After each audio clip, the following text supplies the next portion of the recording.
मी सुनील अशोक बडे मागील 16 वर्षापासून संपूर्ण महाराष्ट्रामध्ये व्यसनमुक्ती क्षेत्रामध्ये कार्य करीत असतो आणि हे कार्य आम्ही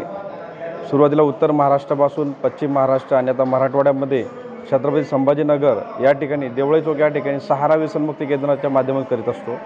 आतापर्यंत आम्ही 38 ते 50 लोकांना व्यसनमुक्त करून त्यांच्या जीवनामध्ये संजीवनी निर्माण करण्याचं काम आमच्या सहारा व्यसनमुक्ती केंद्राच्या माध्यमातून आणि सगळ्या टीमच्या माध्यमातून आम्ही करत असतो।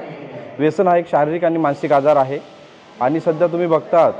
का केमिकल ॲडिक्शनसोबत नॉन केमिकल ॲडिक्शनसुद्धा वाढत आहे आणि हे ॲडिक्शन कमी कसं करता येईल यासाठी आमचं हे जे कार्य आहे अहोरात्र छत्रपती संभाजीनगर या ठिकाणी सुरू आहे आणि याच कार्याची दखल घेऊन आधुनिक केसरी विश्वव्यापी मराठी दैनिकाच्या माध्यमातून मला व माझ्या सहारा परिवाराला आज जे पुरस्कार देऊन सन्मानित करण्यात आलं त्याबद्दल मी आमच्या सहारा व्यसनमुक्ती केंद्र व बढे पाटील परिवाराच्या वतीने मनापासून आभार व्यक्त करतो आणि आज पुरस्कार मिळाल्याने अजूनसुद्धा जबाबदारी वाढली।